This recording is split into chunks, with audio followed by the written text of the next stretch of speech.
What is up, survivors? Today we are going to be talking about taming the Voidwyrm, the tech dragon, the guy who's stalking around over in the asteroid belt. This is not necessarily an easy tame, and it can be incredibly frustrating, as you will probably see here in the next few minutes. It is not easy, and it was really hard to kind of record the whole thing fluidly, so I apologize for the cuts ahead of time, but we're going to get into where to find them, how to tame them, and then their cool abilities after that. So let's get into the taming part, or where to find them and taming part first. Alrighty, we are in the border area between the two major biomes in the asteroid belt. So, sitting at about, I don't know, we're sitting about, pretty close to the middle of the map essentially. But we are running off the PvE server, so we actually have some mods running for us to easily locate these guys.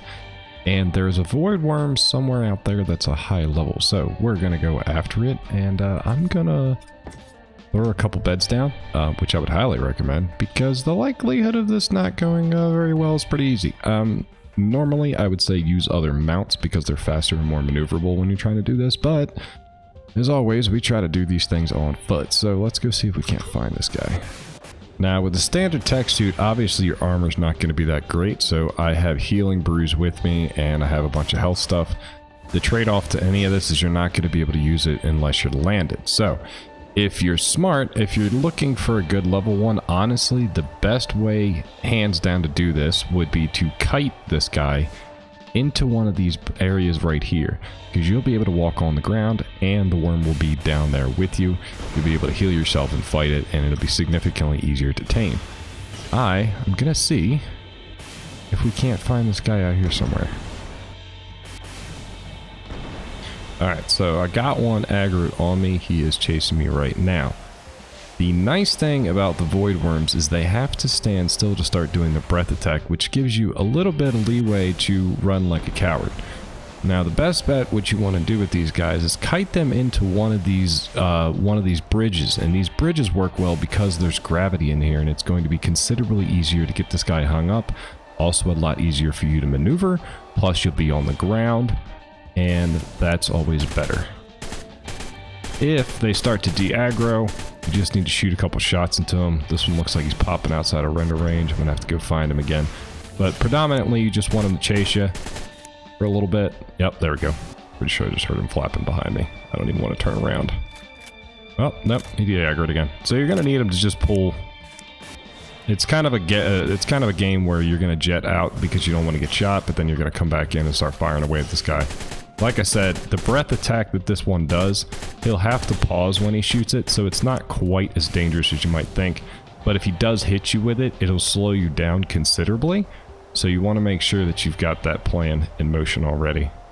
But the de-aggro on these things, I gotta say, is very oddball sometimes. It seems like sometimes they'll de-aggro right away, other times they'll aggro forever. It doesn't seem to be too much of a rhyme or reason with these guys. I haven't really been able to pinpoint that down. I think it's distance. I would assume that it's distance between you and the Voidwyrm itself, but I'm not entirely certain.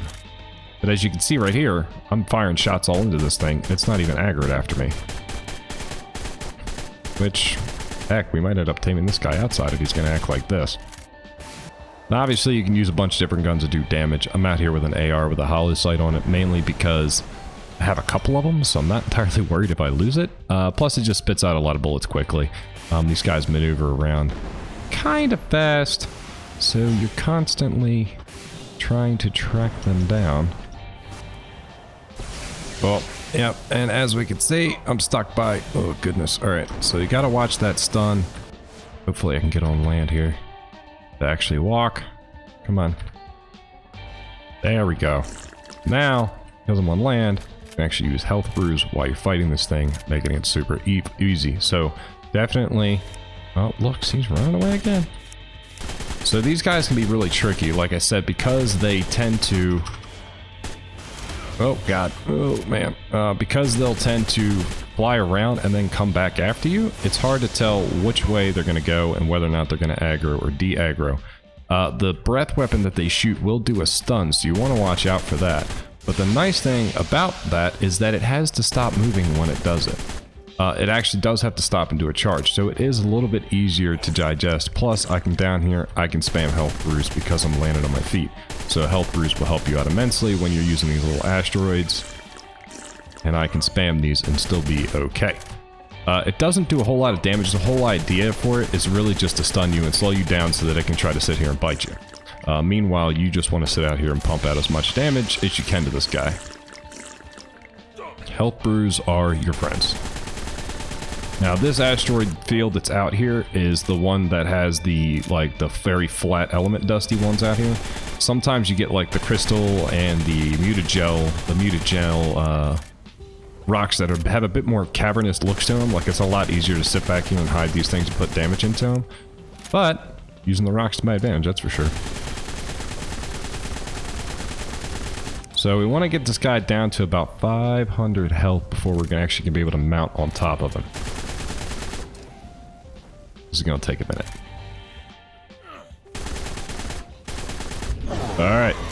Once you get him down, you'll hear the noise going once he's ready to tame, and really we just got to get close to him and hit E to ride him. Usually when he's doing this, even though you're going to take a little bit of... Oh, there you go. Got him. Whoo! Alright, so if you notice, it just says hit E to feed it while you're doing the barrel roll. It's pretty simple. Wait for him to do a barrel roll and then hit E to feed him. From there, you're just sitting and playing the waiting game. Whenever it does the barrel roll, you have to hit E. Now, this is going to be kind of a... You're not going to have very much time, so pay very close attention when you're doing this. There's not very much room for error here. You also don't want to hit this more than once. Hitting it more than once would mean that you're going to dismount from the guy on top of it and then have to try to go track it down and find it and get on top of it again and do all this stuff over and over again, which will make your life incredibly more difficult than it needs to be.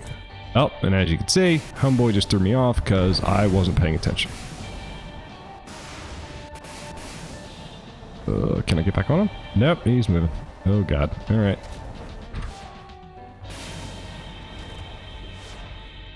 This is why you shouldn't talk and do this at the same time.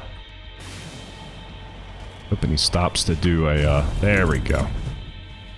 If you stop for him to wait to do the charge, you'll have a couple of seconds to hop right back on top of it again. So, a little bit easier. Now my taming effectiveness is obviously going to go down because it tossed me once, but still going to get the taming done.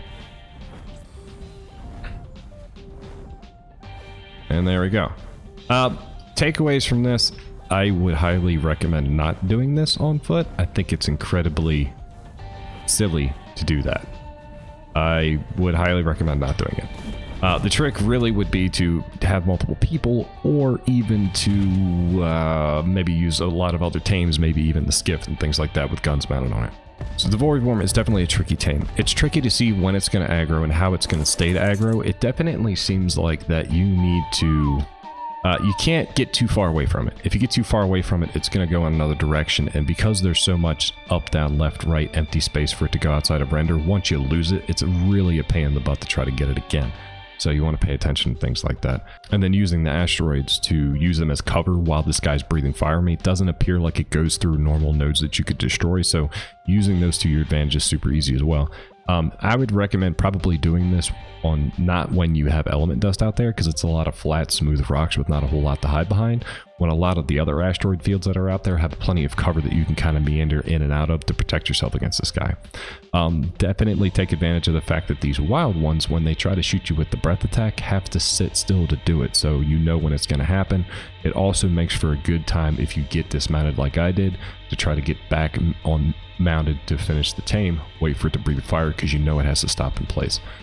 This is a rough tame. It's not necessarily easy, and I would highly advise not doing this on foot, but I always like to try to do these on foot so that you guys can kind of understand exactly how this works. Once tamed, these guys have pretty cool abilities. A couple. Not a crazy amount of abilities. Honestly, these guys definitely shine in more of a PvP realm than they do in PvE. They look awesome. They really do. The sculpt looks great on these guys, but they're not necessarily something that you're going to be running around in PvE terribly too much, mainly because of the breath attack. So they have pretty good damage like a wyvern, and their stats are very much similar to a wyvern. Pretty much the same thing. The difference between these guys is the breath weapon and then a few other things that we'll talk. Now, obviously, once these guys are tamed, they'll just eat meat. You don't have to sit there and keep cranking out mutagen for them, but they do have similar attacks just like the wyvern does, When you're on the ground, you have this sweeping wind attack that will pick up thatch, wood, and cactus sap, just like the normal wyverns. Obviously, these guys are fast. They're pretty good with stamina, so you can go a pretty long distance before you're going to have to settle back down again. They have a bite attack. They can also pick guys up as well from the ground, just like the normal wyverns do. Pretty simple. The breath attack is a little bit different, though. And I don't know how I feel about it. It's charge based, so you have to hold your alternate fire button in, and it's this wave of breath that comes out and then drains your stamina down, right? Like, that's the whole point of this. It doesn't do a lot of damage, though. It doesn't do a lot of damage at all. But it does stun your enemies, which is kind of important as well. But if you notice, and I'll go over to just some of these little guys so you can see what I'm talking about here. It only does, well, that one just died out, right? Yeah, but you'll see one, like a one keep popping up over and over and over again, and it'll actually like fling smaller animals around, which is kind of funny. But it sits there and cranks one damage over and over and over again, so it's not something that it's gonna be really hard for you to fight other stuff. Now, what I do like about this guy is that because it's a stun ability, when you lock it onto bigger dinos, it will slow him down temporarily, making things like chasing him down a little bit easier on you. But there's just not a lot of breath damage that this guy does, as you can plainly see. It's just not there. Like, the ability to fling little dinos around is kind of funny, but if you were to, and you can see that Dillo's like incredibly slow now because he got hit with it. But it's standard 1 damage over and over and over again. It's nothing crazy. It does do a little bit of torpor damage, it looks like, too, so maybe that's kind of the point of this guy, is to like knock things down with it. As you can see, it does torpor over time, so maybe that's kind of the point. Maybe the point is to be able to just do torpor damage and knock things out. Maybe that's the point of this breath, is to be able to knock things out. I don't know. I'm up in the air about this guy. I like him, but really, I don't typically play PvP, so and again, that's where this guy really shines. It can actually hurt tech structures and below. This guy can. And you don't need to side with the red guys, which is pretty nice too, but they can actually damage tech structures, making this guy super useful in PvP. The problem is that they don't have a saddle, right? So all the damage that's coming after you when you're going after a base in PvP, you're just taking that straight damage. You're not really taking any damage debuffs. Now, the way around this obviously would be heavy health, and then kind of shield it with other things and maybe use it situationally. But I believe that was the real point of this guy, was to be able to take down tech structures and to use them in a PvP sort of scenario. I still like him. I think he looks great, and he fits in really well with the Genesis 2 scenery and everything. And I mean, it's just an awesome sculpt, you can't lie. But as far as wyverns go, honestly, outside of the PvP area, any of the other wyverns I think are going to outperform this one. It's not going to be anything like the lightning wyvern or the fire wyvern, or even the poison wyvern for that matter. Honestly, I think those wyverns are going to outperform, mainly because the range attack does more damage, and it's just overall better. The raw damage that this guy punches out, though, is clearly pretty good, right? Like, this is, I mean, I'm going toe-to-toe with a 145 Rex here, and it's pretty clear who's going to win this fight. So they do pump out really good damage with their bite attack. But the thing that I've always liked about the wyverns is the idea that I can do this from pretty, I can instill, oh god, there's another one. Good grief, you guys can't leave me alone, can you? Picked a bad spot. But one of the things I liked about the wyverns was to be able to, the ability to pump out pretty good damage at a medium to long range with them with certain abilities, and that's just not something you're going to get out of these guys. Like I said, the wave attack is cool. I could see maybe it being used pretty good in like instances maybe where you need to get away. Like if you're in a situation where you need to get away, because it does have a pretty wide spread. So if you got yourself into a fight that maybe you weren't capable of finishing and you weren't sure, you could use that to slow your enemies down and then take off running and do what you have to do. The breath does drain stamina really bad though, so you want to watch that not to stam yourself out so that you actually can't fly out of the way. Oddly enough, you can breed these guys. They do actually have gender, so you can breed them, which I thought was kind of funny anyway. The breath doesn't seem to change with melee or anything like that. It seems to be just that flat damage that flings. It does fling smaller creatures around, but that's pretty much it. So if you're looking for melee damage, it's really just going to be in the bite. It's not going to be in the breath attack. But that's it, pretty much it, guys. That's the Voidwyrm. I do really like these guys. I don't want to come across as if I'm not a huge fan of these guys. They do look great. The sculpts look great, and they still do work in a PvE environment. But because I don't play PvP, I don't think I can actually truly appreciate the complete effectiveness of them. I'm sure more PvP players would have a better ruling as far as the effectiveness of this guys and stuff like that's concerned. But anywho, that's the Voidwyrm. If you like the video, hit that like button, guys. Hit that sub button, and I will see you guys on the next one.